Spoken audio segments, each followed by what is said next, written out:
被抓回云深不知处，比莲花坞好不到哪儿去。魏无羡心一横，左右都是死，大不了拼了。若没记错，蓝忘机极其讨厌与他人身体接触，何况他现在泥不溜秋的，不一剑挑飞他才怪。蓝忘机却只是一僵，淡色的眸子微微睁大，望向他。除此之外，眉头都没皱，好像只是一只小动物挂到了身上。这个反应倒让魏无羡有些措手不及。来不及细想，魏无羡正要做些更恶心人的事，逼蓝忘机放手不可。这时，两人背后不远传来鬼三万的大叫：啊！夷陵老祖要跑了！江澄指点着自家的门生，把鬼三万捆严实，防他满地乱滚。闻言，脸还未转过去，江澄反手就是一鞭，这是他毫无防备时听见夷陵老祖4个字下意识的动作。众人也立刻调转身，刀光剑影齐齐对准了这方。魏无羡正想着，你哪只眼睛看见我要跑了？我这不是在你们韩光君手上吗？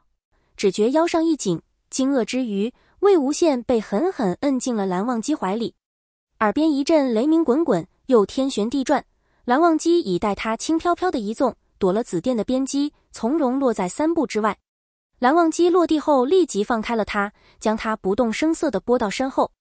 魏无羡感到唇上一松，蓝忘机解了他的禁言。那厢江澄屡次3番被蓝忘机阻挠，方才因一人，这次因另一人，若非故意针对，倒想不出什么其他理由。江澄气急反笑：蓝忘机，你怎么又护着他了？这是存心要和江某作对吗？都看见了吧，看见了吧，他跑了，他心虚了。鬼三万此时穷途末路，已近疯癫之态。还有蓝家人，我说什么来着？蓝家果然和他是一伙的。蓝景怡忍无可忍，提剑要上去揍人。蓝思追忙拉住他：景怡。不过江澄虽在气头上，经这场以假乱真的闹剧后，多了一层心眼儿，连怒火也能暂时克制住。细细想来，蓝忘机行事一向有条有理，从不至于此。方才二话不说护着假魏无羡，假魏无羡身份败露后，又转而护着这人，着实古怪可疑。说不定他已在莫玄羽身上发现了什么。江澄思索片刻，呼道：金陵，你的狗呢？魏无羡最是怕狗，用狗一试便知。方才他也是有此识破假魏无羡的。然而不知何时，仙子的犬吠已听不到了。金陵一脸怒气，大声道：仙子不见了。江澄转向他，诧然道：什么？我说仙子不见了，刚才我就想跟你说的。怎么不见的？我怎么知道？谁知道他跑到哪里去了？早不失踪晚不失踪，偏偏这个接骨眼上失踪。江澄面露薄怒：你刚才既然想说，为什么不说？金陵也怒：是你自己不让我说的，怎么反倒来怪我？要怪就怪你自己。大庭广众下就生吵架已不是头一回了，众人见怪不怪，只疑江宗主为何突然在一起狗来。鬼三万再次煽风点火：你们还在等什么？什么狗不狗的，快先把夷陵老祖拿下！反复指控下，早有许多人相信了鬼三万的话，便持剑逼上前来。蓝忘机挡在魏无羡前，虽面不改色，也无动作，但不知为何，无论熟识他的或不熟悉他的，都产生了无法撼动他的错觉。他沉声道：别碰他！不仅在场的众人镇住，魏无羡也是一呆。先前他说服自己，蓝忘机保他，许是想为蓝氏取得第一个盘结审问他的机会。要知道，抓得夷陵老祖可是大功一件。他以前和蓝家结的梁子也不小，若蓝忘机相信他是魏无羡，当然想将他提回蓝家去。可现在的情况，蓝忘机若只是想抓他回去，未免太过了些。他有没有认出自己？魏无羡心中迷茫。一位方才质疑过蓝氏作风的家主站了出来：韩光君，你作何护着此人？据鬼三万的证词，此人极有可能是魏无羡。另一家主道：不错，此人之前展现的实力可不是一般鬼修达得到的，不是魏无羡又怎么能反控凶尸，怎么能召来那些尸群？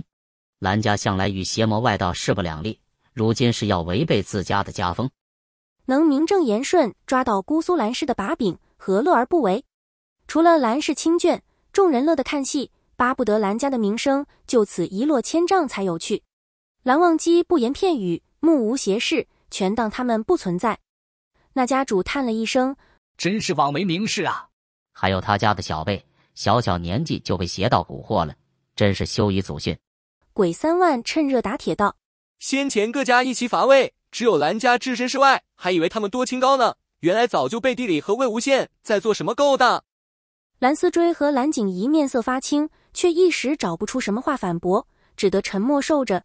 倒是魏无羡再忍不住了，这些侮辱的声音若是冲他来，他司空见惯，不放在心上。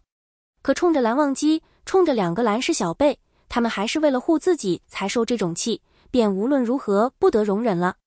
魏无羡从蓝忘机背后钻了出来，其实你们都误会了。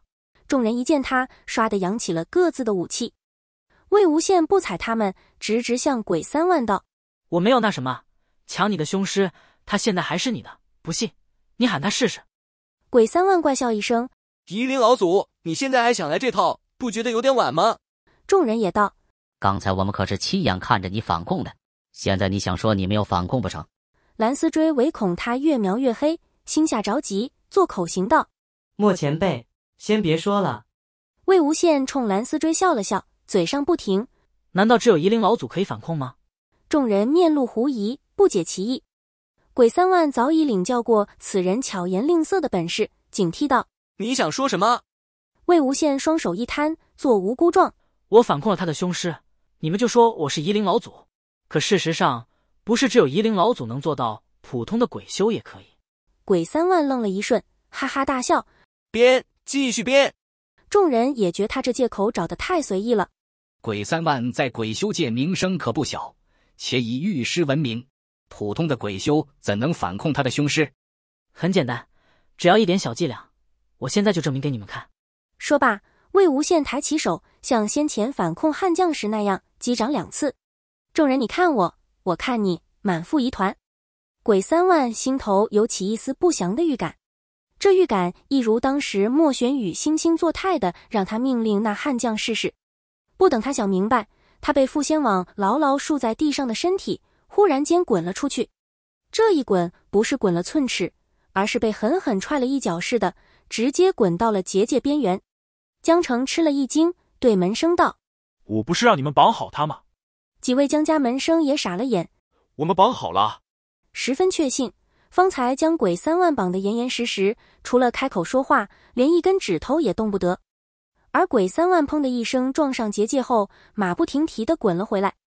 鬼三万滚到江澄面前，被江澄一脚踩住，正好踩在手臂的伤上，痛得鬼三万尖声惨叫。怎么回事？江澄又惊又怒，一张纸人从鬼三万背后飞了出来，在空中转着圈，随风落叶似的飘到魏无羡手里。魏无羡双指夹着那纸人，得意洋洋地晃了晃。如何？正是这小小的纸人操控着鬼三万滚来滚去。魏无羡打了个响指，那厢一直乖乖处在原地的悍将张开嘴，什么薄薄的东西从他舌头上掀了起来，也是一枚纸人。众人惊道：那是什么？魏无羡道：这便是反控的真相。不瞒各位，这是本人一点微不足道的小发明。介于本人这个默默无闻，在鬼修界一直很低调，这位不知道也很正常。鬼三万大怒：那明明是你后来啊！江澄不得不撤开脚，因鬼三万又一次凶猛地滚了出去，在地上横行碾压，连野草都像饺子皮似的被他赶平了。竟还有一枚纸人正安安稳稳地贴在鬼三万的前襟处。鬼三万气得咬碎牙关，边滚边恨道：你什么时候？魏无羡给蓝家出完了恶气，伸手召回纸人。你刚才想说，这纸人明明是我后来才放的，对吧？他抱起双臂，好整以暇。你连我什么时候在你身上放的，放了几个都不知道，又怎么知道我是什么时候在你的凶尸身上放的？众人将视线重新放在鬼三万身上。鬼三万瞠目，万想不到此人先前忙着逃跑，居然还有功夫下套子，往他身上贴了2张纸便指鹿为马，实在可怕。如今反控这个说法失去了信服力，虽百家对鬼道不甚了解，但莫玄羽当着众人的面拿出了实证，而他空口无凭。他本就不得百家信任，说错一句话可能小命都难保。莫玄羽那边还有姑苏蓝氏助威帮衬，再不坐实莫玄羽的罪名，待众人的怒火再次集到自己身上，一切都完了。鬼三万道：那些狮群又怎么解释？魏无羡没有立刻回话，尚未想好如何解决这个问题。